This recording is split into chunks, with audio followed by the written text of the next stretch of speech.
हमारी माताएं, बहनें, भाई लोग जब ये उपवास करते हैं जी, व्रत करते हैं तो व्रत करने में ना कमजोरी सी आ जाती है कि आज हमने कुछ खाया नहीं, तो कमजोरी आ गई।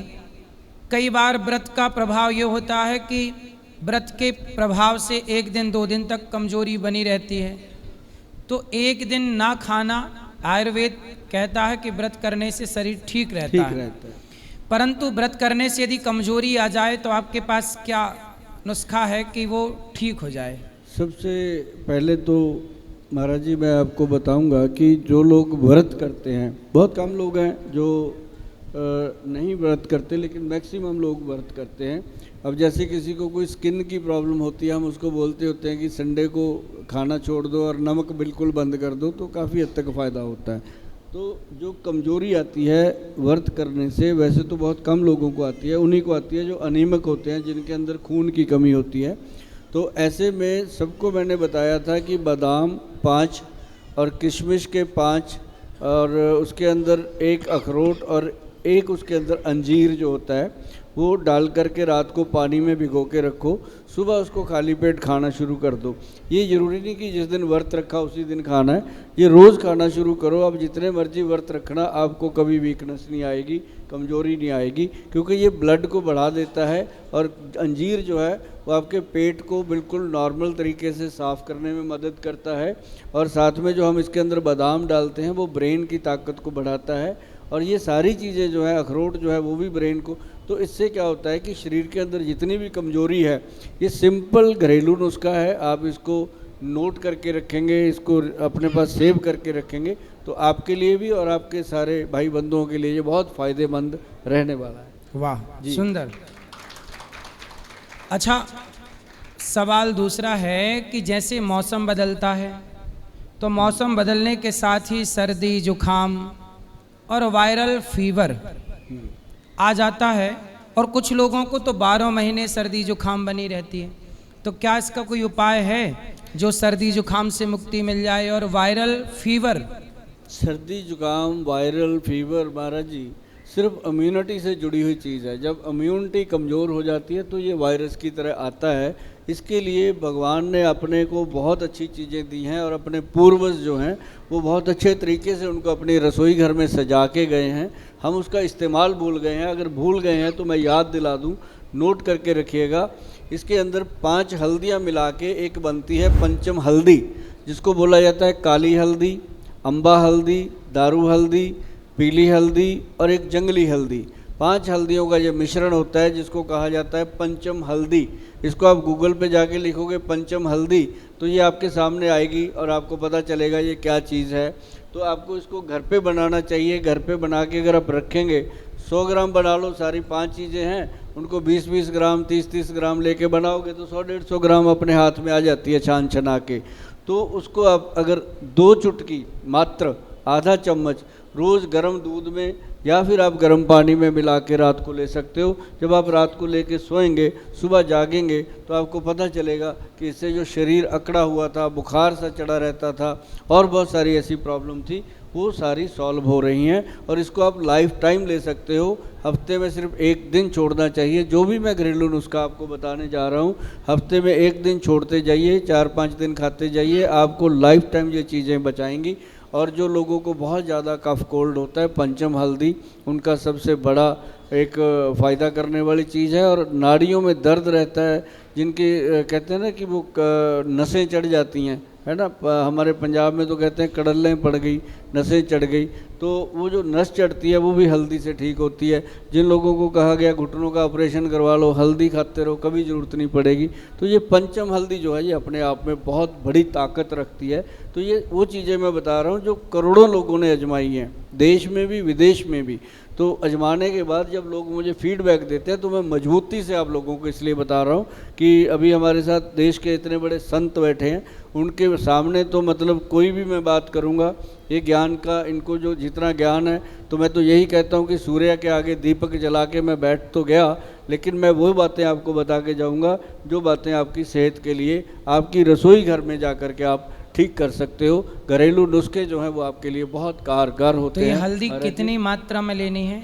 हल्दी का, पंचम हल्दी का बस चम्मच का चौथा हिस्सा ले लो, या 2 चुटकी हल्दी, बस इससे ज़्यादा तो पानी के साथ, दूध के साथ? पानी, जो लोग तो दूध से लेते हैं ठीक है, जिनको कोलेस्ट्रॉल वगैरह की प्रॉब्लम है वो पानी में लेना शुरू करें, कोलेस्ट्रॉल को भी कंट्रोल कर देती है। सुबह, शाम, दोपहर, कब? एक बार रात को, रात्रि को। अच्छा, गले में भी ये टॉन्सिल हो जाते हैं और कई बार गले में खराश बनी रहती है, अंदर ना दर्पण में कई बार मुंह खोल के देखो तो यहाँ लाल लाल रहता है। रेडनेस होती है। हाँ, तो क्या है और क्यों होता है ये, और क्या उपाय है इसका? हाँ, वो एक अल्सर टाइप हो जाता है अंदर, अल्सर टाइप हो जाता है। तो इसका सबसे बढ़िया, सब लोग जानते भी होंगे, जब मैं बता देता हूँ फिर वो कहते हैं ये तो हमें भी पता था लेकिन करते नहीं है। मैं बताता हूँ, उसके लिए काली मिर्च, मग पीपली आपको पता होगा सबको, छोटी छोटी पीपली होती है, मग पीपली, और उसके अंदर एक सौंठ, जो सौंठ होती है, अदरक सूखा हुआ, तीनों का पाउडर बना के कूट के रखिए। एक चुटकी ऐसे जैसे मक्के का दाना होता है उतनी सी, बस चुटकी में ज़्यादा भी नहीं होनी चाहिए, मक्के के दाने जितनी लेकर के आप मुंह में रख के धीरे धीरे उसको चूस के खाएंगे, चबा के खाएंगे, तो मुंह के अंदर एक सलाइवा बनता है जिसको हम लार बोलते हैं। जो वो लार होती है वो आपके गले के अंदर जब जाती है तो साथ साथ वो रिपेयर करती जाती है उसको, तो साथ ही साथ वो ठीक होता है। और जो जिसको ज़्यादा प्रॉब्लम होती है महाराज जी गले की, जिसे दर्द हो गया गले में, आप कथावाचक का आप कथा करते हो, कभी कभी होता है कि आज गला दर्द कर रहा है, तो ऐसे में कई बार बोलने को मन नहीं करता, तो सिर्फ सेंधा नमक जो होता है अपना, रॉक साल्ट जिसे बोलते हैं, सेंधा नमक का आधा चम्मच और 1 चम्मच कश्मीरी हनी मिला करके उसको अच्छे से चाट के धीरे धीरे खाएंगे तो आपको पता चलेगा कि ये दुनिया की सबसे कारगर चीज़ है जिनके गले में दर्द होता है या गले में जलन होती है। बहुत सुंदर। ठीक है। बहुत लोगों को ना छाले हो जाते हैं। छाले, पहले तो हम आपसे ये जानना चाहेंगे कि छाले क्यों होते हैं मुंह पे, और दूसरा ये भी जानना चाहेंगे कि छाले हो जाएं तो उसकी दवाई क्या है। जैसे मुंह में छाले होते हैं सिर्फ उन लोगों को ज़्यादा होते हैं, आप देखेंगे जिनको लीवर की प्रॉब्लम होती है या जिनके लीवर में गर्मी पड़ जाती है, ऐसे लोगों को वायवादी हो जाती है। वाय जिसको हम बोलते हैं वात दोष, वात पित्त कफ में हमारे पास जितने लोग आते हैं हम नाड़ी देखते हैं तो वात दोष उसका बड़ा होता है, वायवादी का। तो जब वाय होती है तो मुंह के छाले होते हैं, कईयों के पैरों में जलन होती है, कईयों के हाथों में पसीना आके जलन होती है। तो ऐसे में सबसे बेहतर चीज़ क्या है मैं आपको बता दूं, वो है त्रिफला पाउडर। बहुत लोग उसमें कुछ लगाते हैं, कोई कुछ लगाता है। त्रिफला पाउडर जो है वो लेना है अपन ने 1, 2 और 4 की रेशो का।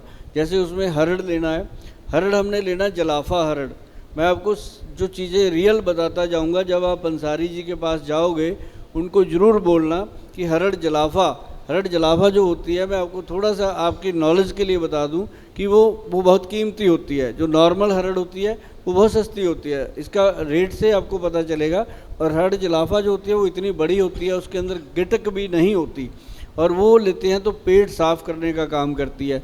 हरड़ जलाफा 100 ग्राम लेना, बहेड़ा उसके अंदर 200 ग्राम लेना, और 400 ग्राम उसके अंदर लेना आंवले का पाउडर।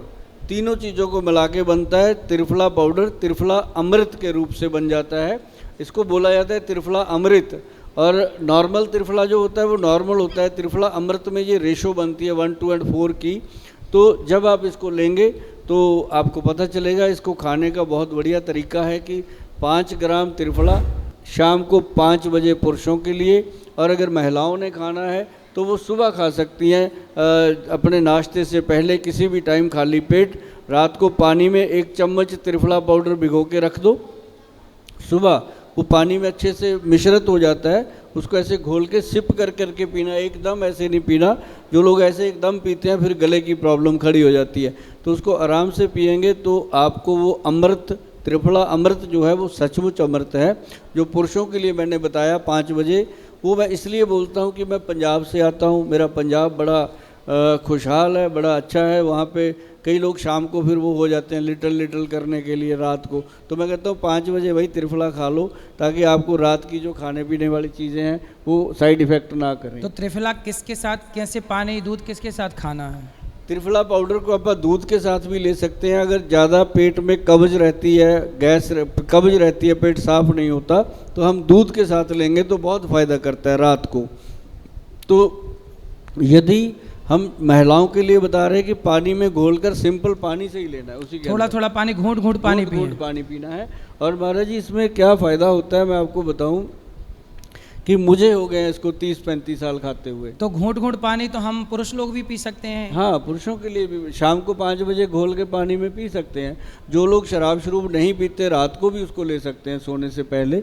तो मतलब ये सबसे बेहतर जो चीज़ है, ये आपको फ़ायदा करेगी। जिनके मुंह में छाले होते हैं, हाथों पैरों में जलन होती है, पर इसको रेगुलर लीजिए। रेगुलर तो लेंगे, त्रिफला रेगुलर लेना चाहिए। त्रिफला रेगुलर लेना चाहिए। और इसके अंदर बुक में जो लिखा हुआ है, ग्रंथ में जो लिखा हुआ है, इसका प्रावधान है कि हफ्ते में कम से कम 2 दिन छोड़ दीजिए, और क्या ताकि इसका एडिक्शन ना हो, अपनी बॉडी इस पे लग ना जाए। तो त्रिफला जो है 5 दिन खाइए, और हर हफ्ते 5-5 दिन खाएंगे तो आपको एक दिन पता चलेगा त्रिफला का जादू। और ना तो आपका वेट बढ़ेगा जी, और ना ही पेट में कभी गट हेल्थ खराब होगा, और ना ही कभी शरीर में कोई जलन होगी। और सबसे बड़ी बात है, जैसे लोगों के चेहरे पे छाइयाँ हो जाती हैं, कील मुहासे हो जाते हैं, या बहुत सारे लोगों के लगता है कि मेरे मुंह में छाले कहीं भी निकलते हैं, तो उसके लिए त्रिफला पाउडर अगर डेली खाएंगे तो हमें पता चलेगा कि वाकई ये बहुत कमाल की चीज़ है। पर बनाना उसको 1, 2 और 4 की रेशो में।